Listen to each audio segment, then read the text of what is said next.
വചനം. പിതാവായ ദൈവമേ, അങ്ങയുടെ മകനെ ഞങ്ങൾക്ക് ലോകത്തിലേക്ക് അയച്ച അങ്ങയുടെ ബന്ധകാരണത്തിന് നന്ദി പറയുന്നു. പുത്രനായ ദൈവമേ, അങ്ങയുടെ വചനത്താൽ അനേകരെ അങ്ങ് അനുഗ്രഹിച്ച നല്ല നിമിഷങ്ങളെ ഓർത്ത് നന്ദി പറയുന്നു. പരിശുദ്ധാത്മാവായ ദൈവമേ, വചനാധിഷ്ഠിതമായ ജീവിതം നയിക്കുന്ന ഞങ്ങളെ അനുഗ്രഹിക്കാൻ കടന്നു വരുന്ന പരിശുദ്ധാത്മാവെ, ഞങ്ങളെ അനുഗ്രഹിക്കണമേ. പിതാവും പുത്രനും പരിശുദ്ധാത്മാവുമായ ത്രിത്വ ദൈവമേ, അങ്ങേ ഞങ്ങൾ ആരാധിക്കുന്നു, അങ്ങേ ഞങ്ങൾ പുകഴ്ത്തുന്നു, അങ്ങേക്ക് നന്ദി പറയുന്നു. ഞങ്ങൾ കേൾക്കുന്ന വചനം ഞങ്ങളുടെ ജീവിതത്തിൽ വലിയ മാറ്റങ്ങൾ സംഭവിക്കുന്നതിന് കാരണമാകട്ടെ എന്ന് പ്രാർത്ഥിക്കുന്നു. ഈ വചനം അനുസരിച്ച് ജീവിക്കുവാൻ, ഈ വചനത്തിൻ്റെ പൊരുൾ ഞങ്ങൾക്ക് സ്വന്തമാകാൻ ഞങ്ങളെ ശക്തിപ്പെടുത്തണമേ. വചനത്തിൻ്റെ ചുരുളിൽ ജീവിതത്തിൻ്റെ പൊരുൾ കണ്ടെത്താൻ ഞങ്ങളെ ശക്തിപ്പെടുത്തണമേ.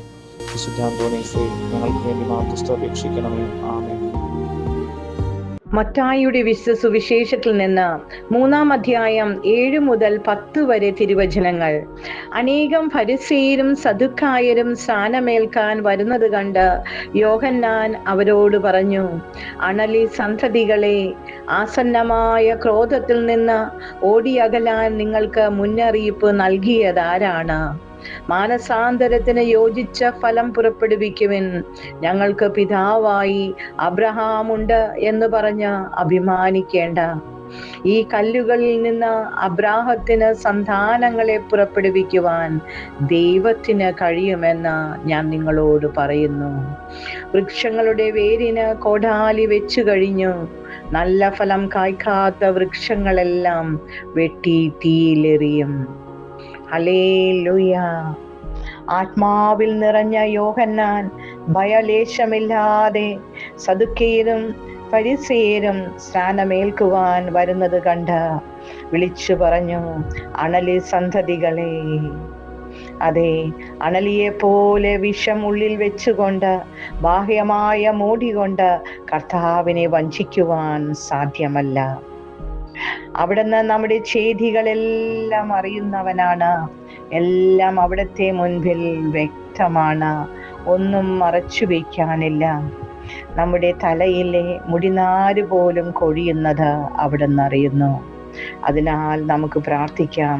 തിരുവചനം കേൾക്കുക മാത്രം ചെയ്യുന്ന ആത്മവഞ്ചകരാകാതെ കർത്താവേ, അത് പാലിക്കുന്നവരാകുവാൻ അഭിഷേകം ചെയ്യണമേ. എൻ്റെ ചിന്തകളിൽ, കാഴ്ചപ്പാടുകളിൽ, പ്രവർത്തന മേഖലകളിൽ അപ്പാടെ ഒരു മാറ്റം സംഭവിക്കുവാൻ വ്യക്തിപരമായ ഒരു ദൈവാനുഭവം എനിക്ക് നൽകണമേ.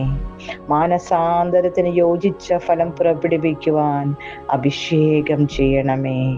ആമേൻ. കർത്താവായ ദൈവമേ, ഞങ്ങൾ കേട്ട തിരുവചനം ഞങ്ങളുടെ പാദങ്ങൾക്ക് വിളക്കും വഴികളിൽ പ്രകാശവുമായി തീരട്ടെ. അങ്ങയുടെ വചനം അനുസരിച്ച് ജീവിക്കുവാൻ ഞങ്ങളെ ശക്തിപ്പെടുത്തണമേ. ഞങ്ങളിന്ന് കണ്ടുമുട്ടുന്നവരെയും ഞങ്ങളുമായി ബന്ധപ്പെട്ടവരെല്ലാവരെയും കർത്താവ് ഈ വചനത്തിൻ്റെ അഭിഷേകത്താൽ അങ്ങ് അനുഗ്രഹിക്കണമേ. പരിശുദ്ധ മറിയമേ, അമ്മ വചനത്തെ ഉദരത്തിൽ സ്വീകരിച്ചതുപോലെ ഈ വചനത്തിൻ്റെ ശക്തിയാൽ ഞങ്ങളുടെ ജീവിതത്തിൽ ശാരീരികവും മാനസികവും ആത്മീയവുമായ സന്തോഷം നൽകി ഞങ്ങളെ അനുഗ്രഹിക്കണമേ. സകല രോഗപീഠകളിൽ നിന്ന് അമ്മയുടെ മകൻ്റെ വചനത്തിൻ്റെ ശക്തി നിറയട്ടെ. സങ്കീർത്തനം 103:3 കർത്താവ് വചനമയച്ച് രോഗികളെ സുഖപ്പെടുത്തുന്നുള്ള കർത്താവിൻ്റെ വചനം കർത്താവെ എല്ലാ ദിവസവും അനുദിനം ഞങ്ങൾ ധ്യാനിക്കുന്ന അതാത് ദിവസത്തെ വചന വ്യാഖ്യാനങ്ങളുടെ അഭിഷേകത്താൽ ഞങ്ങളെ അനുഗ്രഹിച്ച് രോഗസൗഖ്യം നൽകണമേ. കടബാധ്യതകൾ വിട്ടുമാറട്ടെ. ഞങ്ങളുടെ ജീവിതത്തിൽ സാമ്പത്തിക പുരോഗതി ഉണ്ടാകട്ടെ. ദൈവീക ദർശനങ്ങൾ ഉണ്ടാകട്ടെ. ജോയൽ പ്രവാചകനിലൂടെ പറഞ്ഞതുപോലെ യുവാക്കൾ ദൈവീക ദർശനങ്ങൾ കാണുന്നൊരനുഭവം ഉണ്ടാകട്ടെ. വാർദ്ധക്യത്തിലുള്ളവർ ദൈവത്തെ മുഖാമുഖം കാണുന്ന അനുഭവം ഉണ്ടാകട്ടെ.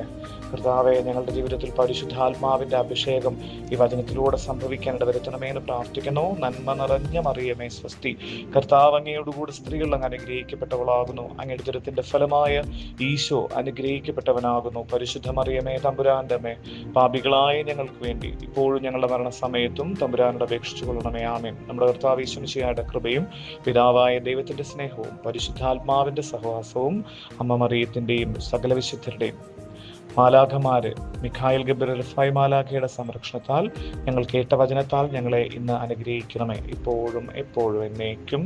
ആമേൻ.